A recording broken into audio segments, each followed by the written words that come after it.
Hello, everyone, and welcome back to another episode of the English Learning Podcast.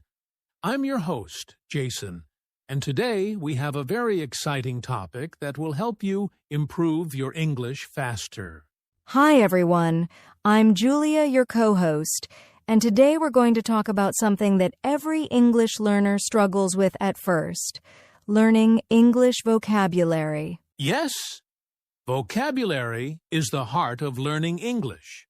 Without enough words, it's really hard to speak, understand, or even enjoy English. And the good news is, anyone can improve their vocabulary with the right strategies. Exactly, Jason. And in this episode, we'll share how we learned English vocabulary, the mistakes we made, and the strategies that really worked for us. You'll also get a mini practice activity you can do while listening. So, whether you're a beginner just starting or someone who wants to speak more confidently, this episode is for you. Get ready to take notes and, most importantly, have fun while learning. All right, let's dive in and start with why vocabulary is so important in English learning. So, Julia, before we talk about how to learn vocabulary, let's first talk about why it is so important. Why do you think vocabulary matters so much in English learning? Well, Jason, I think vocabulary is like the building blocks of a language. If you don't know enough words, you can't express your ideas clearly. Even if your grammar is perfect, you'll struggle to speak or understand English. Exactly. I remember when I started learning English, I knew some grammar rules, but I didn't know enough words. I could form sentences, but I couldn't actually say what I wanted. It was really frustrating. Yes, that's so common for beginners. Without words, listening is also difficult. Even if someone speaks slowly, you might understand only a little because the words are unfamiliar. And vocabulary isn't just about speaking. It helps in reading, writing, and even thinking in English. The more words you know, the more confident you feel when using English. That's true. Also, learning vocabulary helps you understand culture, idioms, and expressions. For example, phrases like break the ice or hit the books don't make sense if you don't know the words. So, in short, vocabulary is the key to communication. Without it, learning English feels incomplete. That's why today we'll focus on practical ways to build your vocabulary effectively. Yes, and we'll show you step by step how we learned and remembered new words, so you can use them in real life too. All right, Julia, now let's get personal. I want to share how I actually started learning English vocabulary. When I first began, I made a lot of mistakes. Oh, I'm sure many of our listeners can relate to that. What kind of mistakes did you make, Jason? Well, at the beginning, I tried to memorize long lists of words from a dictionary.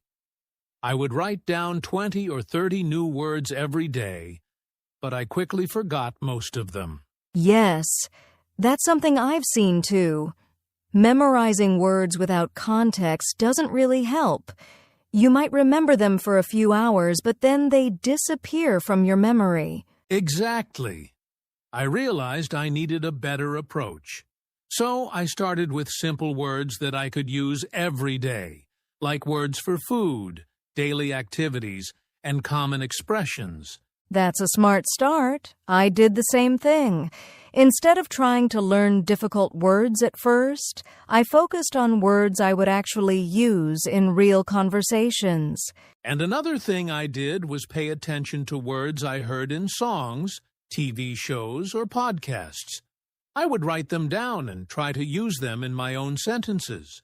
That made learning much more natural. Yes. Learning words in context is much more effective than memorizing them from a list. When you use words in sentences, you remember them longer. So, the key takeaway here is start small, focus on useful words, and learn them in context. That's how I really began to see progress in my vocabulary. And it feels good too, because you start using new words right away and you notice improvement fast. All right, Julia. Now that we've talked about starting small and learning in context, let's discuss some strategies that really work for learning vocabulary effectively. Yes, Jason, I think this part is very important for our listeners. So, what's the first strategy you recommend? The first one is contextual learning. Instead of memorizing words alone, learn them in sentences or stories. For example, don't just learn the word excited. Learn a sentence like, I am excited to go to the park. Exactly. When you see a word in a sentence, you understand how it is used, and it's easier to remember because your brain connects the word to a situation. The second strategy is spaced repetition and flashcards. Apps like Anki or Quizlet are great for this. They help you review words at the right time so you don't forget them. Yes, I love this method. For example, if I learn the word delicious today, the app will remind me tomorrow, then in 3 days, then in a week.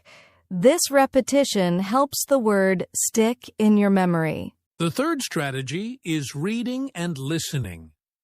Books, articles, podcasts, or even English shows can expose you to words in real contexts. You don't just see the word. You hear how it is used. I do this all the time. I write down new words I hear in my favorite shows or songs, and then I try to use them in my own sentences. It's fun and effective. The fourth strategy is using new words actively. Don't just read or listen, speak, and write with the words. For example, if you learned amazing, try saying, "This movie is amazing," or write it in a short note. Yes, active use is the key. If you don't use new words, you might forget them quickly. Speaking or writing makes them part of your natural vocabulary. So, to summarize, the 4 strategies are 1. Learn words in context. 2. Use spaced repetition or flashcards. 3. Read and listen regularly. And 4. Use the words actively in speaking and writing. If you follow these strategies consistently, your vocabulary will grow faster than you expect, and using English will become much easier and more natural. Julia, learning vocabulary doesn't have to be boring. In fact, some of the best ways to remember words are actually fun and creative. Absolutely, Jason. For example, I like using mnemonics. You take a word and create a small story or connection to remember it. Like the word gigantic, I imagine a giant dancing. That makes it easier to remember. Yes, mnemonics are great.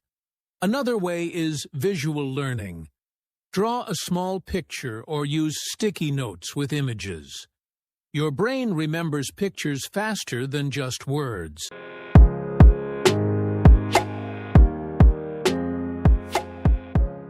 And don't forget word games. Crossword puzzles, word searches, or apps like Wordscapes can help you learn new words without even realizing it. It feels like play, but you're actually improving your vocabulary. Another method I use is connecting words with personal experiences or emotions. For example, I learned the word delighted when I felt very happy after completing a project. Linking words to feelings makes them stick. Yes, and music is amazing too. Learning words from songs or even creating rhymes with new vocabulary makes learning natural and fun.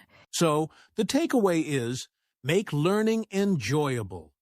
Use mnemonics, visuals, games, personal experiences, and music.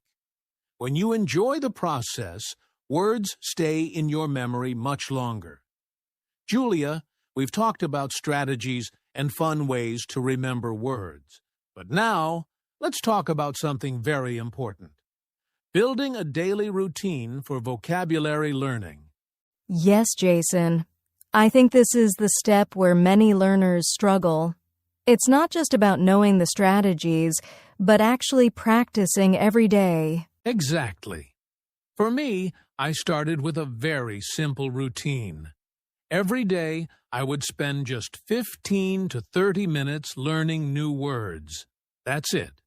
Not too much, but consistent. That's great advice. Consistency is more important than long hours. Even 5 to 10 minutes a day is better than trying to learn 50 words in one day and forgetting them the next. I usually divided my time like this. First, I review old words using flashcards. Then I learn 5 new words. And finally, I try to use these words in sentences, speaking or writing. I do something similar. I also like to read a short article or watch a short video and pick out 2 to 3 new words from it. Then I add them to my daily practice. Yes, and the key is to make it a habit. Pick a fixed time, like morning coffee or before bed. Your brain starts expecting it, and learning becomes automatic. Exactly. Small daily efforts really add up over time. If you stick to this routine after a few months, you'll notice a huge improvement in your vocabulary and confidence. Julia, even with strategies and routines, many learners face challenges when building vocabulary. Let's talk about some of the most common ones. Yes! One big challenge is forgetting words. You learn new words, but after a few days, they just disappear from memory. I've experienced that too. The key is reviewing regularly. Using flashcards, spaced repetition, or just revisiting old notes helps you keep words in your long-term memory. Another challenge is feeling overwhelmed. Some learners try to learn too many words at once and get frustrated when they can't remember them all. Yes, that's why I always recommend small, manageable steps. 5 new words a day is much better than 50. It's consistent and less stressful. And some people lose motivation if they don't see quick results. It's normal to feel that way, but the secret is focus on progress, not perfection. Every small improvement counts. Also, sometimes learners hesitate to use new words in speaking because they're afraid of making mistakes. But mistakes are part of learning. The more you use the words, the faster you remember them. Exactly. Overcoming challenges is about being patient, consistent, and brave enough to use what you learn. Remember, even small efforts every day lead to big results over time. All right, Julia. Now it's time for something fun. A real-life example and a mini practice activity for our listeners. Yes, this is the part where our listeners can actively practice new words while listening. So, what words are we going to use today, Jason? Let's start with 3 simple but useful words. Amazing, delighted, and confident. Great choices. So first, let's give an example sentence for each word. I'll go first. The view from the mountain was amazing. I was delighted to meet my friend after a long time. She felt confident before her presentation. Perfect. Now, listeners, I want you to pause for a moment and try to make your own sentences using these words. You can say them out loud or write them down. Ready? Awesome! Now, let's try a short conversation using these words. I'll ask a question, and Jason will answer. Jason, how did you feel when you learned your first new English word? I was really delighted because I could finally say something in English that I didn't know before. And how do you feel now when you speak English confidently? I feel amazing, and I'm more confident every day. Listeners, you can try this too. Pick 2 to 3 new words, make sentences, and use them in a small conversation. It's a simple and fun way to remember vocabulary. Julia, before we wrap up, I think it's important to talk about why building vocabulary really matters in real life. Absolutely. Knowing more words doesn't just help you speak English. It opens doors to opportunities, confidence, and understanding the world better. Yes. I remember when I first learned enough words to order food, ask for directions, or chat with someone new. It gave me so much confidence. I felt like I could actually communicate and connect with people. Exactly, Jason. Vocabulary also helps in studies, work, and even travel. The more words you know, the easier it is to express yourself and understand others. So, listeners, the motivation is simple. Every new word you learn brings you closer to your goals, whether it's passing an exam, speaking with friends, or even working internationally. Yes, keep learning, keep practicing, and remember, small daily efforts lead to big results. Every word counts, and your English will improve step by step. And that's a wrap for today's episode. Julia, it was great sharing our tips and experiences on learning English vocabulary. Yes, Jason. I hope our listeners enjoyed it and found practical ways to learn new words, practice them, and remember them. Remember, everyone, building vocabulary takes time, consistency, and fun. Start small, use words in real life, and keep practicing every day. If you enjoyed today's episode, don't forget to subscribe to our channel, like this video, and share it with your friends who want to improve their English. And leave a comment below telling us your favorite vocabulary learning tip or a new word you learned today. We'd love to hear from you. Thanks for listening, and we'll see you in the next episode of English Learning Podcast. Keep learning and stay confident.